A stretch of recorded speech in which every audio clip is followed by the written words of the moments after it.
Welcome to the Zono Sports Show, where you know Zonos. Now, today we've got a few things to go over pertaining to the Labor Day weekend. We got to talk about our Labor Day doozies. Now, that was a classic week one. They built it up. They had the hype, the pageantry to go with it. There were some stunning results over this past weekend in college football that I definitely want to touch on today. We found out who was all walk and who was all talk. Now, we look at a few of those teams that were doing the walking and talking. We did find out one thing, Zonos! Now, the reason I say that is because I did mention in our previous episode the team with the most to gain. That was Houston. Now, Houston beat Oklahoma 33-23. They're number 6 in the country. Oklahoma was. They fell all the way to number 13.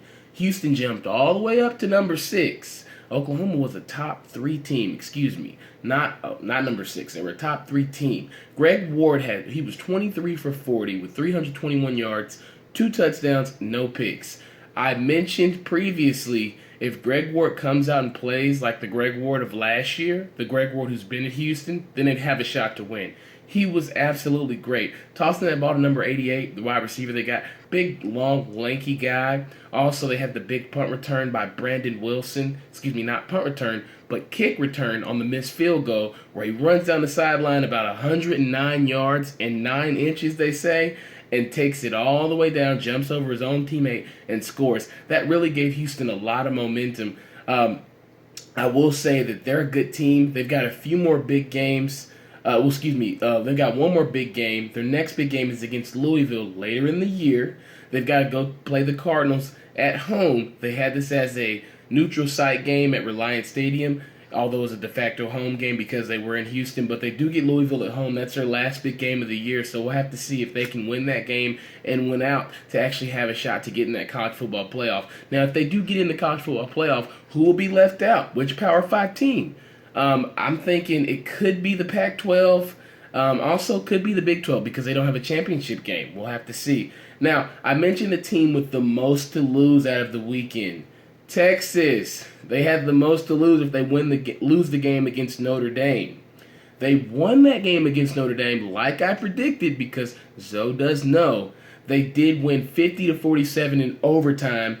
And I will say that's a hoop score on the field, fellas. Play some defense, Texas. I mean, sheesh. You beat Notre Dame mainly because that's a depleted secondary, but you can't give up 47 points. I mean, isn't it fitting that a guy named Tyrone Swoops wins a game with that type of score, which is a basketball score? And I say that because, of course, you got Cheryl Swoops, who's there from the Houston Comet, who no longer exists, but they won the first 4 NBA titles.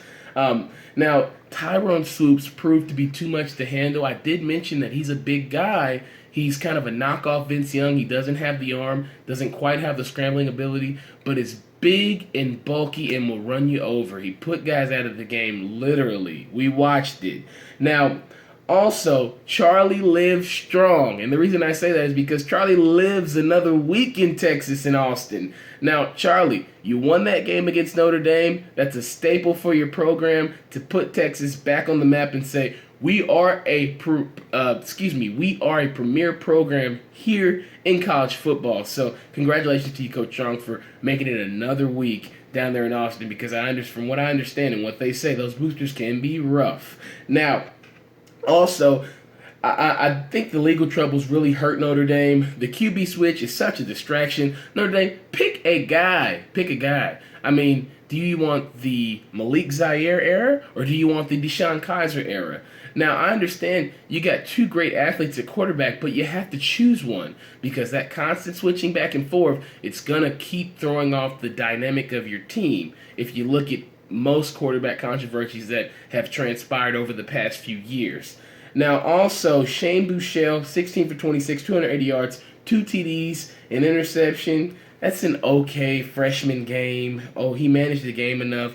They gave him a lot of credit. I think it was just an okay performance compared to other freshmen that played over the weekend, and I'll get to them in a minute. Foreman, big game at running back, 24 carries, 131 yards, and 1 TD. That's a big guy, another dreadhead. So we'll have to see how Texas develops throughout the year. That's one big win against Notre Dame, but they've got to tighten up on defense because you can't give up 50 points to Oklahoma or a TCU who plays much better defense at this particular point, and they had a much tougher game this weekend against Houston, in my opinion. So you guys have got to tighten up that defense, Texas. But you made it to the weekend alive, so I will commend you on that. Now, other games this weekend, USC and Alabama. Call it blowout city. I don't mean discounts. They did lose 52-6. USC came out barking like pit bulls, got crushed like Pekingese poodles. Guys, you guys are coming out of the locker room. Coaches are holding them back. Then they come out onto the field and get demolished by Alabama. That's a big train to get ran over by when you come out and you're all pumped up and then you get your balloon popped. So I will say USC, I do think you guys are a better team than you showed this weekend. You got to show me something next week. Alabama, outstanding team. They showed that they are back once again, as they do every year. Jalen Hurts, that freshman quarterback, he's the new guy. He had 2 TDs the other night. Not a whole lot of TDs. Only had about 180 yards passing. 118 yards passing potentially. So I wouldn't say he had a great game, but he showed flashes of what's to come at Alabama. He's the next great quarterback that's going to be there at the school for the Crimson Tide. Also, Georgia versus North Carolina. Nick Chubby Chubb is back. 222 yards and 2 TDs. I don't think he had any fumbles. Nick Chubb, you look great, sir. Keep it up. Keep that knee healthy. Keep rehabbing it. Kirby Smart did mention how he's a fourth quarter runner. He'll break for 2, break for 3, break for 5, and then once we get to the fourth quarter, he breaks for a long run to the house. So I do think Georgia has a lot to build on, a lot to take away from the weekend with that win over North Carolina. Jacob Eason, the young boy. I like Jacob Eason. He may be wet behind the ears, but he can throw a football. So Jacob Eason, I look forward to seeing what you can do, sir. He had a basic freshman game as well. Didn't throw any picks. He had a touchdown. So I like Jacob Eason. We'll have to see how he develops in that quarterback role, and will he take that job from Grayson Lambert? Georgia, you got to make a decision, okay? Because you got a nice young boy back there. LSU Wisconsin. That score was 16-14. Okay game. I really didn't enjoy it so much because Wisconsin was able to neutralize Leonard Fournette and turn it into a phone booth game. They were able to turn it into an old-fashioned Big Ten game, low scoring. People may say SEC's low scoring, but these days they are scoring more points. If you look at Georgia with 33, Alabama with 52. Leonard powerless because he was no Fournette. 138 yards. They always say if you keep Leonard Fournette under 150, you have a great chance of winning the game just because he's that dynamic of a runner. A lot of his runs that he did get were late in halves. They were on, quick toss plays. He had to add those up. And I think, on 23 carries for Leonard Fournette, you get 140 yards all day. But you keep him under 150, you got a shot to win. Brandon Harris, 12 for 21, 2 picks. Sir, stop playing so tight, Brandon Harris. I mentioned that he reminds me of a poor man's Woody Dantzler. Now, Brandon Harris, you didn't show that this weekend, sir. You looked really tight out there, okay? And you have to step up for that team if LSU's going to do anything because they're going to stack the box against Leonard Fournette and shut him down if they feel like Brandon Harris cannot deliver in the passing game. You got to get the ball to Trayvon Durrell. You got to get the ball to Dupree. So let's make a step, Brandon Harris. You're a sophomore, so let's make it happen. I want to say you're a sophomore. I don't think he's a junior. But Brandon Harris, they need you to show something at quarterback. This feels like the Jordan Jefferson days where they got a guy who's an athlete but can't really deliver with his arm. Don't be that guy, please, sir. Now, we move right along. Of course, Clemson won against Auburn. Of course they won against Auburn, 19-13. I'm not surprised. Bo Jackson, Cam Newton at the game ain't going to help Auburn. So they are consistently bullying the SEC. They did win the game against Georgia at home a few years ago, the Classic with Todd Gurley playing in that, as well as Malcolm Mitchell got hurt, notorious game. Clemson constantly plays well against the SEC, so I don't see any drop-off with them this year. I think they'll be an elite team for the duration of the year. They will be a force to reckon with. Michigan and Ohio State had swine slaughters against Hawaii and Bowling Green. So I do think the Big Ten's back. They've got competitive teams in that conference, which makes it fun to watch college football, okay? Also, the worst weekend. Kentucky lost to Southern Miss, gave up 34 unanswered points after halftime. Did not score a point for the rest of the game. I don't know. They went in the locker room and never came back out. I'm not sure what happened, but that was a bad loss for Kentucky.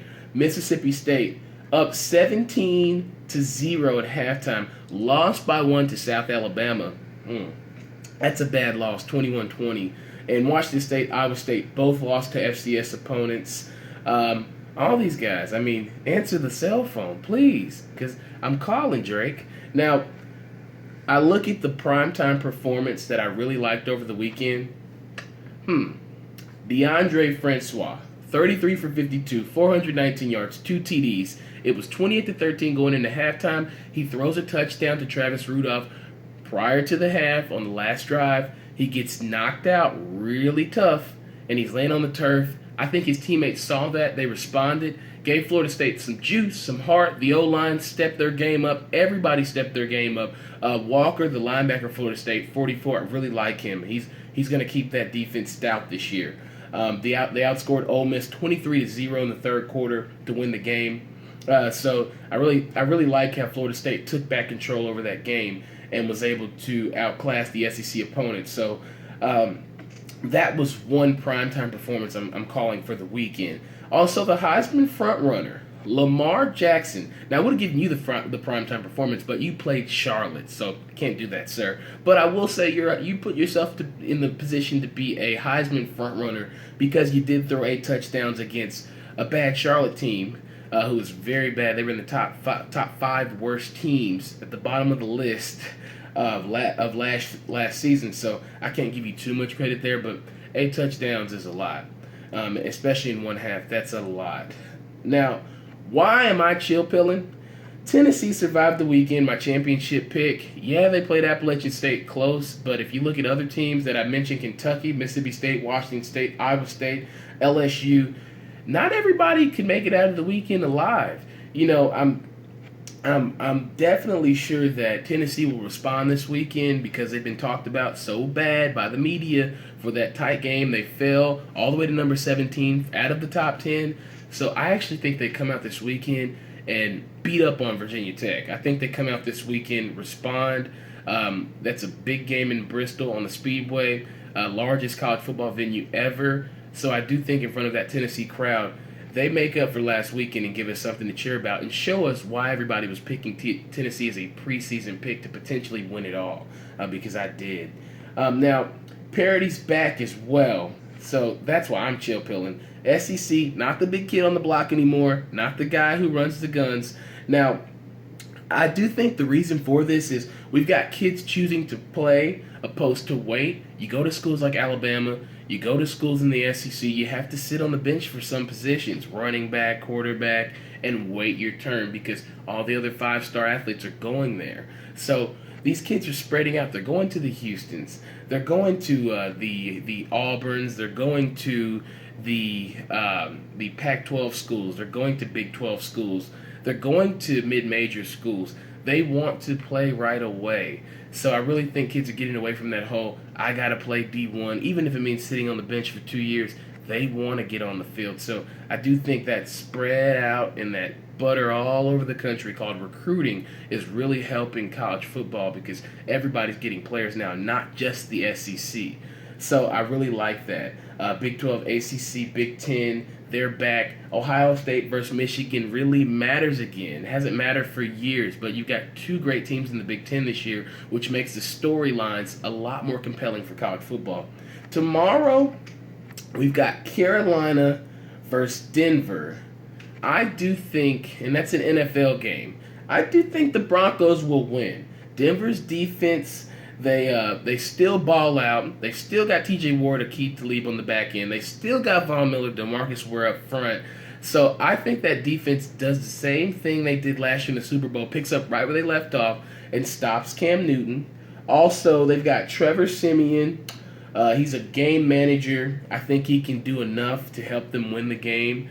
I can't call him an NFL quarterback just yet, an elite one, because I've got to see him perform on a stage like this. this is your chance, Trevor Siemian. You start off opening kickoff with somebody like Carolina against Cam Newton, Superman himself. So we'll have to see how that happens. Cam, I think he plays tight tomorrow night.